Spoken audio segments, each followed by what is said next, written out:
if a demolition team set off when you see the old demolitions of these old buildings. It looks like one of those scenes of an old building being purposely dynamited and blown up. Anybody who's ever watched a building being demolished on purpose knows that if you're going to do this, you have to get at the under-infrastructure of a building and bring it down.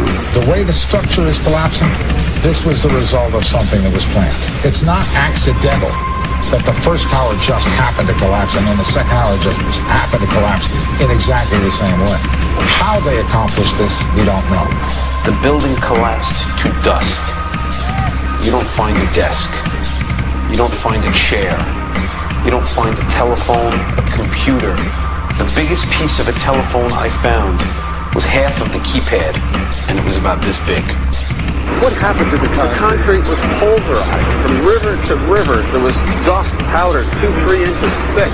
The concrete was just pulverized. In addition to those pictures we've all seen too much on television before, when a building was deliberately destroyed by well-placed dynamite to knock it down.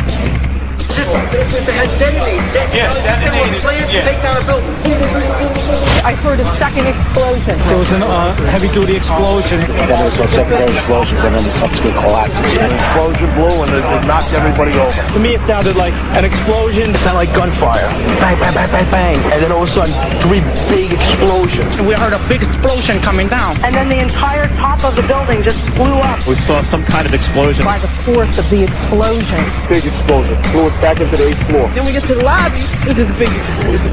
The lobby looked as though a bomb had exploded there. A huge explosion now raining debris. It's been a huge explosion.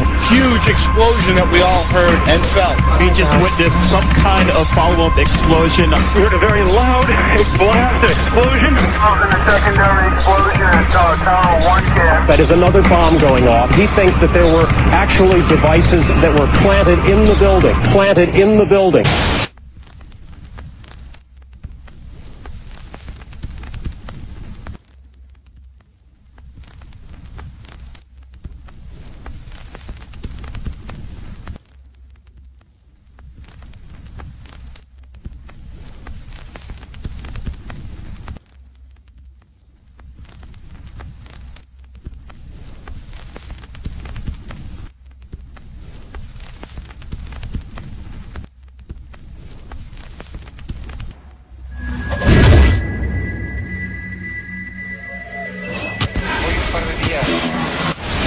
I don't think anybody could have predicted that they would try to use an airplane as a missile, a hijacked airplane as a missile. Nobody in our government, at least, and I don't think the prior government that could envision flying airplanes into buildings.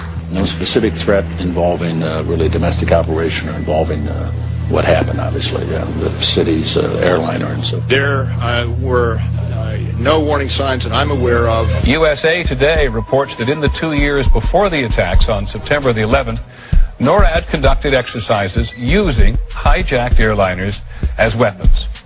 And one target was the World Trade Center.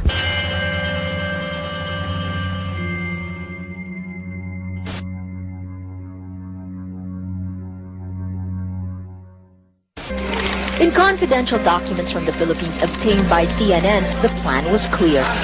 He will board any American commercial aircraft, control its cockpit, and dive it at the CIA headquarters. Other buildings targeted the Pentagon and the World Trade Center. Security and counterterrorism was blinking red, in the words of George Tenet, that the warnings of an imminent attack were so severe that something dramatic should have been done. It was unparalleled. Instead, our president went on a month-long vacation.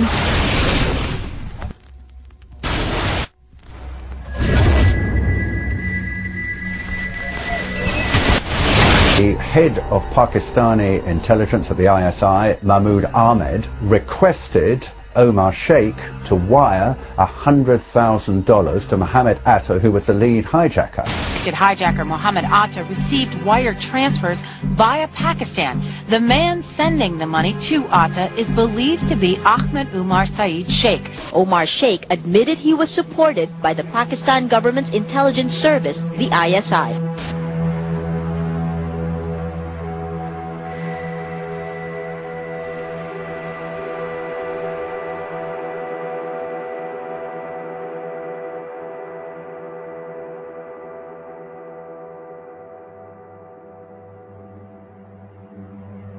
although we are told that 4 or 5 of the alleged hijackers were on each of the flights.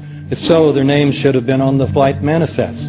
But the flight manifests that have been released contain neither the names of the alleged hijackers nor any Arab names whatsoever. We know that the men who were supposedly the hijackers had their houses, cars, credit cards paid for by the U.S. government. They were, in truth, agents. Evidence was also apparently planted. The passport of one of the hijackers on Flight 11 was allegedly found in the rubble. Goes through the fireball, through the side of the plane, and comes down the ground unscathed. But something happened. For 6 months they reported they had this passport. Boy, we've got it, we've got the proof. And then the guy stood up and was alive. Several of these 19 men are still alive.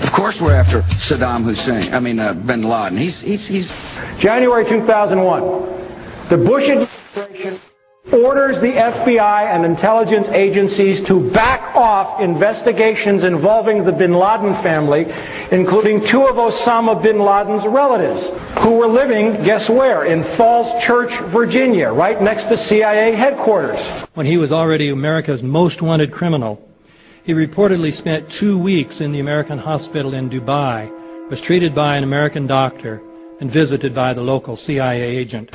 We have not seen one piece of evidence that links Osama bin Laden directly to the planning stages of September 11th. This failure to provide proof was later said to be unnecessary because bin Laden, in a video allegedly found in Afghanistan, admitted responsibility for the attacks. This confession is now widely cited as proof.